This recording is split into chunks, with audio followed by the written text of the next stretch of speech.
Welcome to Build Your Dream Business, brought to you by Solo. More than just a booking app, we're a community for independent pros in hair, beauty and wellness. I'm Katrina, here to bring you closer to real stories of success from the industry's finest and share practical advice to help your business flourish. In today's episode, Tiger Lily Roberts shares her journey from hairdressing apprentice to self-employed stylist. She tells us all about how she built her client base on social media during lockdown and highlights the importance of client relationships, managing expectations, and overcoming imposter syndrome. Hey, Tiger Lily, welcome to the podcast. Hi, thank you for having me. So nice to have you. Why don't you kick off by telling us a bit about how you got into the world of hair? I did my apprenticeship in 2016 to 2018, and then I quit. I thought I hated it, but realised I just hated the salon. And I just did a completely different job for like 8 months. And then I was only like casual in that job. So you never know when you're working or what you're doing. So then I was just kind of like, what should I do next? And I was like, I actually do miss hairdressing. So then I just decided to go self-employed. How did you work that? How did you find your first few clients when you decided to go self-employed? I went self-employed the month before COVID hit. Oh my God. So it was, stressful, but it actually kind of worked in my favour because I spent all of lockdown posting on Instagram and I just built up this waiting list of clients so that when I came back, I was literally fully booked. So it actually really worked in my favour. Did you already have loads of content to post from when you worked in hair before? No, I did stuff on myself. I made my sister sit down and let me mess with her hair. Obviously, in that month, I'd managed to get a bit of content. So I was reposting all that and stuff. But yeah, I think everyone was just desperate by the time lockdown had ended. So literally anyone just wanted to go anywhere they could to find a hairdresser. So really bad timing, but also good timing? Also really good. But that content must have been great, considering you only sort of had a few months worth of content plus the bits that you'd done on yourself and your sister. What were you posting? What were you doing to make people so keen to book with you? Even if they weren't, even if they were desperate, it must have been pretty decent. I think I was just playing to people's desperation, telling people, I've got availability, lockdown ends this day, come in, just making sure I kept posting and kept hashtagging and all that to just get as many people as I could to know I'm available when you're ready. And what kind of content was it? I didn't think reels were a thing then, so it would have just been videos and pictures. Your Instagram looks incredible at the moment. It's one of those ones that you kind of just want to keep scrolling through and looking for amazing work. It's really cool. Do you have a strategy behind your Instagram? Is there, do you say that you're going to post certain types of content, that you need to get certain types of content? I wish that there was. I tried to. I set out and give myself a target, and it never comes to that. But as long as I'm posting something every day, even just a story, anything, just to keep the algorithm going, then that's what I'm just trying to do. But when I've got a client in, I try and take before and after pictures, videos to make a reel out of it, and then still images as well, so that I've got a variation of stuff to post. And then when you do post, how do you turn those posts into actual bookings? Do you have a certain call to action that you put in there? I always put the same hashtags pretty much at the bottom of every post. Don't know how much that does, but I like to think it does something. And try and tag everyone that, all the brands I've used, the client, anything like that. And then trying to figure out the right times to post, people on the lunch breaks or when they're home and stuff like that. What do you find has worked best for you time-wise? I feel like it's really hit and miss. I think I would prefer to post of an evening. I feel like everyone just doom scrolls in the evening, so it's more likely to be seen. Yeah, anytime I've posted on a weekend or on a morning, things just tend to kind of flop because everyone's busy. Rewinding back to, everything reopens, COVID sort of lockdown's finished, you're self-employed. Where do you go from there? You've got your fully booked diary for the first few weeks. What did you do from then on? How do you make sure that you're getting yourself out to more clients and retaining the clients that you had gained? Just from a lockdown perspective, before anyone leaves, I think they were also paranoid that, they'd just gotten however many months without getting the head. And so they were desperate to, I need my second appointment. So I would always, before anyone leaves, make sure I say, do we need to book you back in? And, you know, make sure like I take deposits and things like that, get like definite clients booking back in. But I think just building relationships with clients really was like the biggest thing. Like, as long as you explain what you're doing, the vision, the end goal, people trust you then, and then you've built that relationship and then they want to come back. How do you advertise yourself to new clients? Annoyingly, all the Instagram trends do help with that, like the sounds and stuff. And like the whole cowboy copper thing, when that was a trend, like I think as long as you're keeping up with stuff, it's really just luck of the draw. I think whoever sees it, then that's it. But yeah, whenever I get like new interest, I'm always like quick to respond and try not to leave people waiting.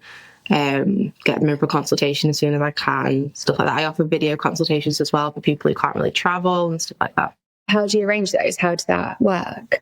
There's an option on Solo for people to book in for that. And then whenever they choose to book in, I'll just block out that time, and they obviously have to use their number to sign up and stuff. So I'll just like FaceTime them or WhatsApp call them.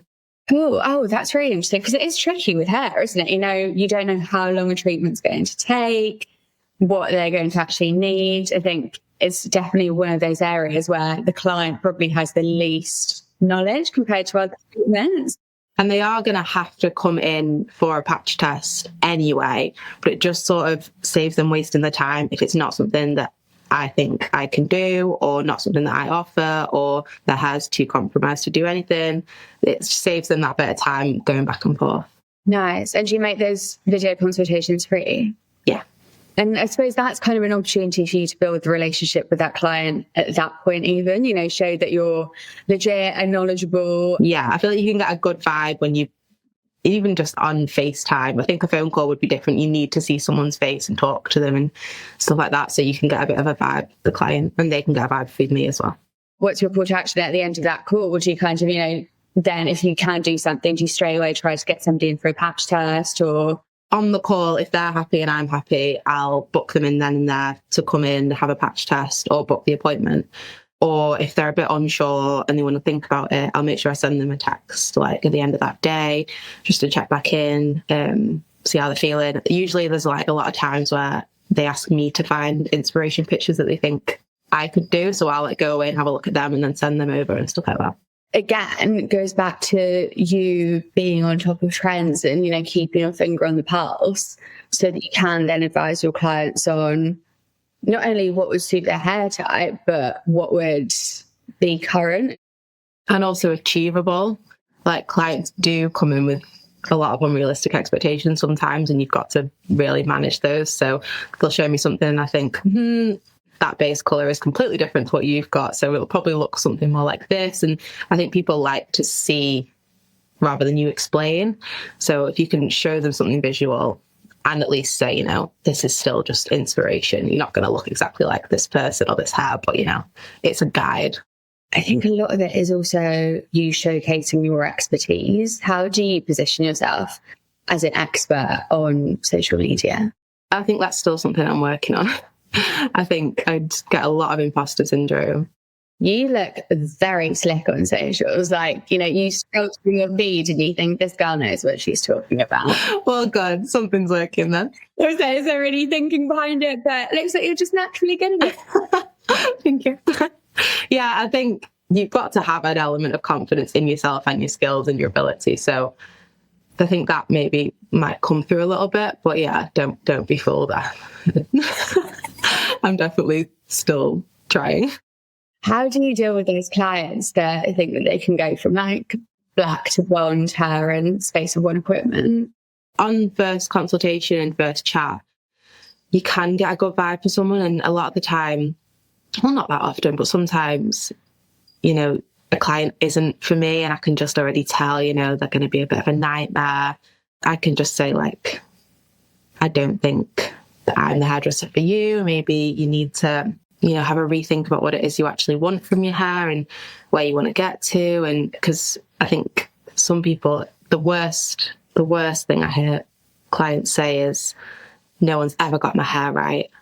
And that is like the biggest red flag. If that's the case, then I really don't want to be the next person to touch your hair.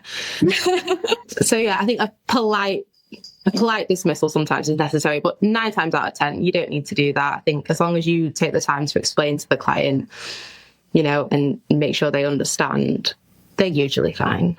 What has been like your biggest hair challenge? I would say there's nothing majorly that stands out as like a hair challenge, but a client challenge. I've had a few of those.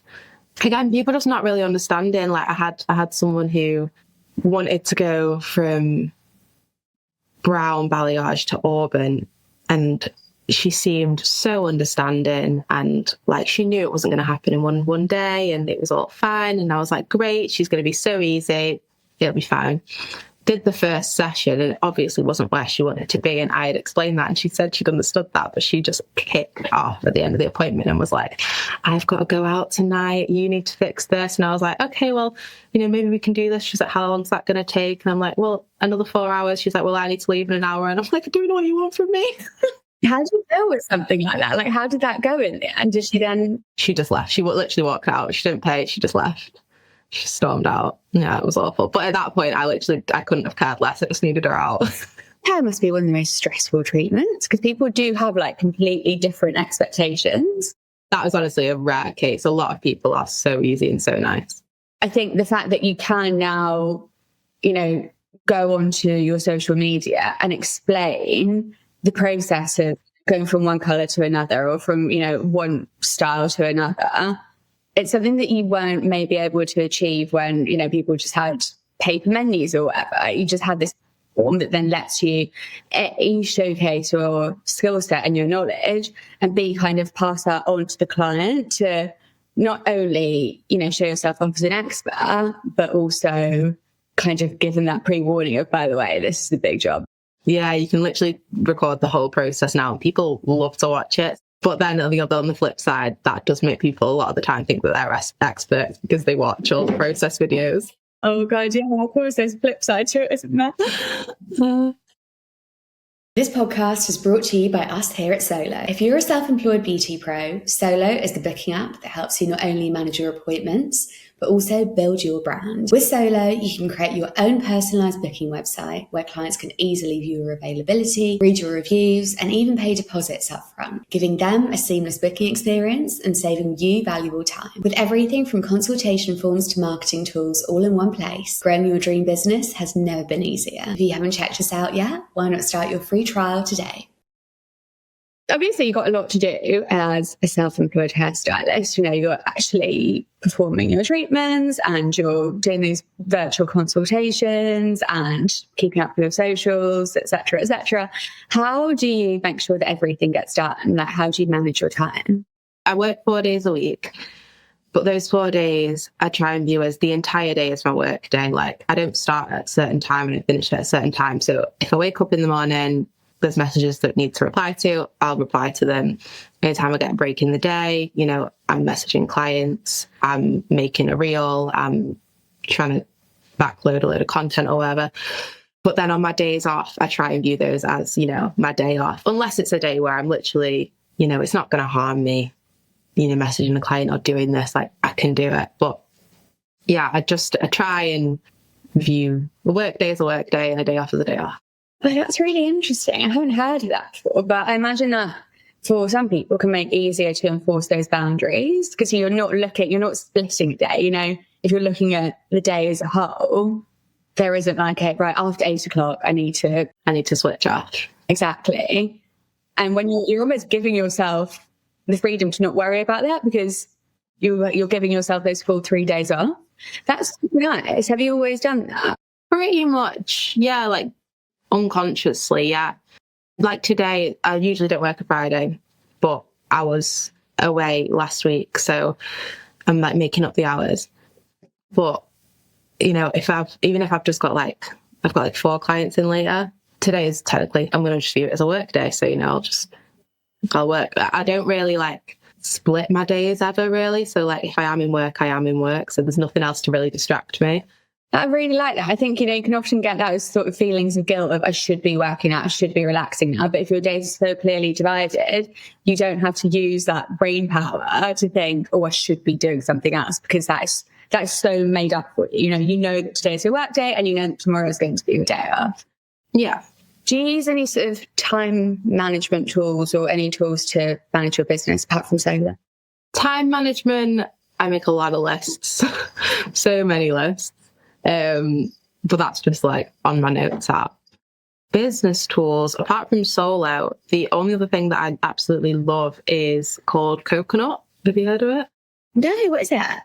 It's basically, you connect your bank to it, and you can divide all of your transactions into business or personal. So it's really good for tax and like viewing your income and stuff. It's so good and it makes it so easy. And then you can just send it all to your accountant through the app. Oh, cool. Oh, we'll have to link out to that in the show notes. Nice. Is it literally just that simple? It's just an automation from a link to a bank? Yeah. And then like I'll spend an evening maybe, or I've done it like on the Stairmaster at the gym before, where I just go through and I just itemize it all. I quite enjoy it. Sounds like you got it made. What was your biggest fear before you decided to go self-employed? I would say, not knowing how much money you're going to make, but I was kind of used to that already, being a casual worker. So I would probably say the imposter syndrome side of it, and like worrying, like, does the client actually like what I've done? Like, are they actually happy, or are they just lying to me? So yeah, that was probably like the biggest fear right at the beginning. And how did you kind of get over that? I think it was probably when I started doing more education and realizing, also learning new stuff from other people, but also realizing that the stuff that I knew already is correct. It just sort of reinforced it, because I hadn't done anything from my apprenticeship being self-employed, and my apprenticeship wasn't the best. So I was kind of just running off just me and myself. Didn't have anything to compare it to. And when I first was self-employed, there was no other hairdressers in the salon I was in. It was just me. Yeah, no wonder you found that difficult. Yeah. What did you do education-wise? In lockdown, I joined an online education, Becky Beavan. That was good. It was just little like videos I think it was every month. There was a little monthly video. That was good. And then that also introduced me to some other hairdressers in like the area that I didn't know or follow. And then just sort of like when I moved to the salon I'm in now, that was a big help, because everyone who works there is incredible. So working with so many different hairdressers who work so differently but are so knowledgeable and amazing, like it was really good to be able to bounce off people again. It's like that mix of education and community. Yeah. Obviously that must have been a massive difference from, being the only hairdresser in a salon to working with a load of other super inspirational hairdressers. How do you kind of, capture that? How do you make use of being around all these other brilliant people? It kind of just happens naturally. Like we all, talk about what we're doing. If we're in the staff room, like you just end up naturally talking about like, if there's something that you stuck on, you'll just be like, oh, what do you think about this? It's just nice to have that available, and everyone is super friendly and stuff. So yeah, it's dead nice and dead easy and just happens naturally. Nice. Yeah. It's almost like, your everyday informal education, just being around other people. Yeah, for sure. What are your future plans? At the moment in time, I have an itch to move abroad, maybe. Oh my gosh, where are you thinking? Oh, I'm not sure. I feel like everyone goes to Dubai, and I don't want to say Dubai just because it's Dubai, but I do know it is good for hairdressers. Maybe Australia. Honestly, I'm not sure, but it would never be permanent. Like I would never want to completely abandon everything I'd built here. So probably Australia would be too far, but we'll see. And again, it's one of those skill sets that you can take anywhere, And I feel like in the position I'm in now, like I'm single, I've got no kids, I've got the flexibility, I've got the time, like I should do it. Do you have any advice for professionals at the beginning of their hairdressing journey? I spent so much time worrying about what clients thought and if they were happy or if they'd voiced that they were unhappy. Like, I literally let it eat me alive inside.